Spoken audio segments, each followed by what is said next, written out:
जाओ तो प्रदर्शन के लिए मत जाओ, दर्शन के लिए जाए। तीर्थ स्थल पर आजकल तो हमने कथाओं में भी नौटंकी देखी है, तो कथाओं में एंट्री करेंगे और लाइट ठोक देंगे। देखिए आज बागेश्वर बाबा की कथा में सम्मिलित होंगे, ये ठीक है, इतना तक तो ठीक, बुरा नहीं है। लेकिन किसी भी तीर्थ स्थल पर आप देखो, तीर्थ की महिमा 3 प्रकार से जानी जा सकती है। तीर्थ में जाकर 3 चीजें करो। क्या? तीर्थ की पहली महिमा जानो। महिमा जानने से मन की शुद्धि होगी। तीर्थ में जाकर स्नान करो, उससे तन की शुद्धि होगी। और तीर्थ में जाकर के दान करो, उससे धन की शुद्धि होगी। तो किसी भी तीर्थ में जाओ, 3 चीजें वहां की जरूर करो। वहां की पहले महिमा जानो, फिर वहां स्नान करो, फिर वहां पर दान करो। अरे हम कहते अन्न वस्त्र दान, फिर दान नहीं भी है, समय दान करो, भाव दान करो, पुष्पों का भी दान करो। भगवान गीता में कहते पत्रम पुष्पम फलम तोयम यो में यथा प्रयच्छति, जो आपको भाव है सो हमें दे दो। और श्री ठाकुर जी वृंदावन आए, वृंदावन बिहारी लाल की, गौ माता की। आज चूंकि कथा में भगवान का विवाह उत्सव भी है, तो क्रमानुसार कथा को स्पर्श करते हुए आगे बढ़ेंगे। भगवान ने श्रीधाम वृंदावन में निवास बनाया, गौएं चराने के लिए गए। बकासुर अघासुर का भगवान ने वध किया। अब हमारे पाप रूपी अघासुर ही अजगर बनकर के भगवान को खाने आया, और ब्रजवासी को मोह माया के चक्कर में अघासुर के मुख में प्रविष्ट हो गए। ठाकुर जी रोकते रहे, ब्रजवासी नहीं माने। अच्छा यही होता है, भगवान सबको रोकते हैं। हम लोग हैं जीव, और जब जीव पाप के मुंह में जाता है, तब भगवान ने पाप के मुंह में जब जीव जाता है तो भगवान रोकते हैं, मत जाओ। अंतरात्मा कहती है मत जाओ, पर कामनाओं के कारण, कामनाओं के खिंचाव के कारण हम पाप के मुंह में जाकर के फायदा पाने के चक्कर में पाप को अपना बना लेते हैं, या उस चक्कर में पुण्य भी नष्ट हो जाते हैं और दुर्गति भी हो जाती है। और धन्य है ब्रजवासी, इन गोपबालों के साथ तो स्वयं साक्षात ब्रह्म श्री नारायण थे। इन्होंने अघासुर के मुख में प्रवेश किया तो ठाकुर जी को भी अघासुर के मुख में जाना पड़ा, और उसका ब्रह्म तंत्र भेदन करते हुए उद्धार कर दिया। बिहारी लाल की, गौ माता की, श्री सीताराम भगवान की। भगवान की बाल लीलाएं बहुत हैं। अब हमारे ठाकुर जी गैया चराने लगे, छोटे से गोपाल बन गए।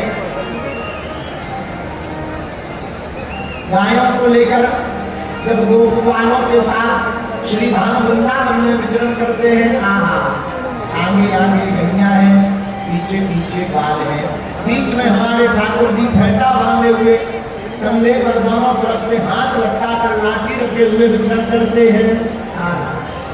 क्या दिव्य छटा है।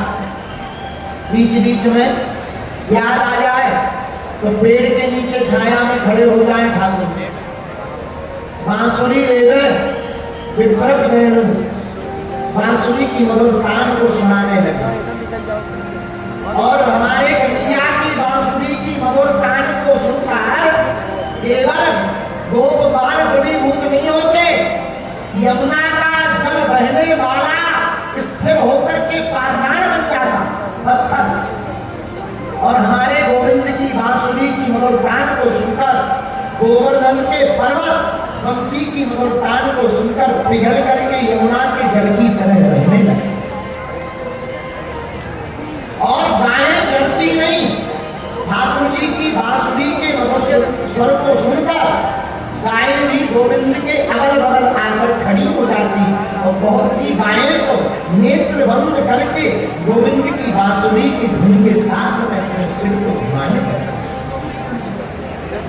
ये गायें भी, ये गौ माता भी कोई साधारण गाय नहीं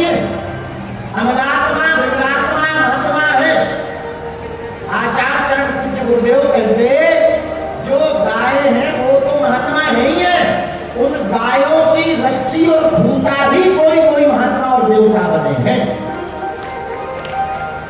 इतनी वृंदावन की महिमा है। और भगवान का स्वभाव तो सहज है। गोपाल बोले कन्हैया भूख लगी, सोई ठाकुर जी बिना हाथ पैर धोए बैठ जाए। ले भैया खोल अपनी अपनी पोटली, काला है होगा। सारे ब्रजवासी पोटली खोले, कोई गावे देख लाना मेरे घर में तो बढ़िया लड्डू बना, एक मैप चखी। ठाकुर जी बाप को चख ले भैया तू भी ठूस ले अपने उसको भी खवा दे। तब तक मधुमंगल कहे अरे लाला ने देखो तो हमारे घर पे क्या बढ़िया तस्मई बनी है, खीर बनी है। आधी खीर को खाकर आधी पर कन्हैया की जीभ में चढ़ा दे। और ठाकुर जी बढ़िया जीभ चाटते हुए बोल में हाँ भैया आनंद आगो, बड़ो प्यारो मीठी तस्मई बनी, बड़ी प्यारी खीर बनी। यह ठाकुर की मधुर लीला को देखकर चार मुख वाले ब्रह्मा जी की बुद्धि खराब है। अच्छा एक बात और बोले, अक्सर ज्यादा बुद्धिमान आदमी की बुद्धि खराब हो ही जाती है। जो ज्यादा बुद्धि लगाता है वो भगवान को समझ नहीं पाता, क्योंकि भगवान बुद्धि का विषय नहीं है, भगवान दिमाग का विषय नहीं है, भगवान तो दिल का विषय है। बोलो सीताराम, जोर से बोलो। अब ब्रह्मा जी ने सोचा कि ये भगवान है, ना हाथ धोए ना पैर धोए, किसी का भी जूठा खा ले, ये भगवान। देखो भगवान की लीला को जब ब्रह्मा जी नहीं समझ सकते तो हम लोग कहाँ समझेंगे। बोलो सीताराम, ये भगवान है। अरे ये भगवान नहीं है, ऐसे नहीं होते भगवान। ब्रह्मा जी ने सोचा चलो देखते हैं भगवान है कि नहीं। क्या किया, जो गायें चल रही थी उन गायों की चोरी ब्रह्मा जी ने कर ली, हरण कर लिया। ठाकुर जी ने देखा गायें तो दिखी नहीं रही। भगवान बोले नारद अरे छोड़ा हरो, तुम प्रसाद पाओ, हम देख के आ रहे। और जब ठाकुर जी कृष्ण कन्हैया देखने आए, इधर गायें गायब हो गई, चोरी हो गई, उधर गोप बालों को भी ब्रह्मा जी उठा के ले गए, उनका भी हरण कर लिया। अब ब्रह्मा जी ने बुद्धि क्या लगाई, अगर ये भगवान हो गए तो समझ जाएंगे चोरी किसने की। और खड़िया पलियट बाबा हो गए तो घर जाकर इनकी धुनाई पिटाई होगी। जिनकी गायें गायब भई, जिनके बच्चे गायब भय, तो इनकी खाल खींच लेंगे। बोलो राधे राधे। और ब्रह्मा जी को यह पता ही नहीं है, ब्रह्मा जी जिस फैक्ट्री से तुम्हें बुद्धि मिली है उसी फैक्ट्री के मालिक हमारे ठाकुर जी है। अब क्या गायब करके ब्रह्मा जी अपने लोग को ले आए। इधर ठाकुर जी ने लीला की, क्या इधर गाय गायब, वापस आए तो गोपाल गायब। अब ठाकुर जी ने कहा हे भगवान, क्या किसकी मती मारी गई, ये कौन है, किसकी मती मारी गई। जब ठाकुर जी ने ध्यान धर के देखा, अरे ब्रह्मा जी चार बुद्धि वाले, तुम्हारा दिमाग मेंटल हो गया, चलो अभी ठिकाने लगाते तुमको। बोलो राधे राधे, अभी ठिकाने लगाते तुमको। भगवान ने कुछ नहीं किया, जितनी गौ माता को चोरी करके ब्रह्मा जी ले गए थे उतनी गौ माता का रूप धारण कर लिया। जितने गोपवाल चोरी करके ले गए थे भगवान उतने ही गोपवाल बन गए। और केवल बन नहीं गए, उतने ही कपड़े बने, वैसे ही लाठी ली, वैसे ही स्वभाव किया, भाई बच्चा ठीक हो और स्वभाव बड़ा हो। तो माता जी अरे नहीं, कल तक तो ठीक है, आज लग रहा भूत लग गया, कल तक तो बढ़िया था, आज गुस्से हो गया। गौ माता का स्वभाव भी वैसे ही, कल तक तो ठीक थी, आज मारने लगी, कहीं कुछ हो तो नहीं गया, अटर शटर खा तो नहीं लिया। बोलो सीताराम। भगवान वैसे ही स्वभाव बन गए, वैसा ही रूप बन गए, वैसी ही गायें बन गई, वैसी ही गोपाल बन गए। अरे भैया वृंदावन में प्रेम की बाढ़ आ गई। भगवान को देखकर भला कौन प्रेम ना करे। जो माताएं अपने बच्चों को आंखों नहीं देखती थी वो अपने बच्चे को देख करके प्रेम लगाने लगी, गायों को गले लगाने लगी, गायों को बछड़े चौंकने लगे, बछड़े छोड़ नहीं रहे। गौ माता भी बछड़ों को खूब लाड़ प्यार करती, गायें भी बड़ा लाड़ प्यार करती। भैया 1 वर्ष तक दाऊ भैया भी ये लीला नहीं समझ पाए। जब 1 साल बाद लाल भैया ने देखा, भैया ब्रज में इतना प्रेम और लो क्या बात है गई, आंख बंद करके देखो, जिस गौ माता में आंख बंद करके देखे माई में कन्हैया दिखाई देवे, उसी में कन्हैया दिखाई देवे, गोपाल में कन्हैया दिखाई देवे, कपड़ा में कन्हैया दिखाई देवे, लाठी में कन्हैया दिखाई देवे। ऐसा तो हरिव्यापक सर्वत्र समाना है ही है। और दाऊ भैया कोने में कन्हैया को लेकर बोले जी मामला क्या है? ठाकुर जी बोले भैया क्या बताएं, ब्रह्मा जी की मति खराब है गई। उनको ठिकाने लगाने के लिए किया। इधर ब्रह्मा जी ने सोचा हम गोपालों का गौओं का हरण करके आए तो अब तक तो कन्हैया की ब्रज में ढपली बज गई होगी। क्या देखा है? जब नीचे आकर देखा सो क्या देखा, जितनी गौएं वो चोरी करके ले गए थे उतनी यहाँ भोजन कर रही, चारा चल रही। जितने गोपाल चोरी करके ले गए थे वो ठाकुर जी के साथ लीला कर रहे। ब्रह्मा जी बोले ऊपर से नीचे कैसे सेम फोटो कॉपी कहाँ भूल गए? ब्रह्मा जी ऊपर कहीं नीचे तो नहीं आ रहे। ऊपर जाके देखा तो सब सो रहे, नीचे आके देखा तो सब जाग रहे।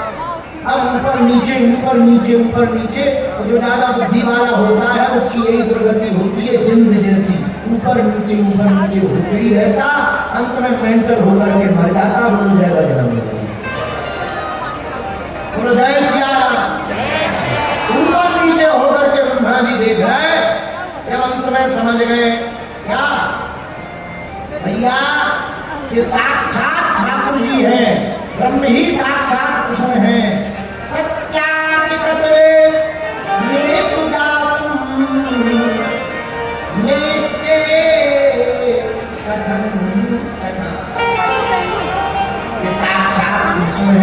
साक्षात ब्रह्म है। यह चमत्कार नारायण के अतिरिक्त कोई और नहीं कर सकता। सोई ब्रह्मा जी गाय बछड़े लेकर के हाथ जोड़ते हुए भगवान के पास आ रहे, भगवान हमें क्षमा करो, हम आपकी महिमा को नहीं जानते। स्तुति करके बारंबार प्रणाम करने लगे। आपका यह जो श्याम बबू है, आप अनंत के वाचक हैं, आप पूर्ण परब्रह्म हैं, आप जल की अथाह राशि के समान हैं, सागर हैं। सागर में जो नीला नीला स्वरूप दिखाई पड़ता, आप वही नीलांबर हैं। आपकी महिमा को कोई नहीं जान सकता। भगवान कृष्ण बोले ब्रह्मा जी स्तुति तो ठीक लंबी कर ली, पर तुम्हारी मति ठीक है कि नहीं है? ब्रह्मा जी बोले महाराज अभी तक तो खराब थी, अब सही हो गई।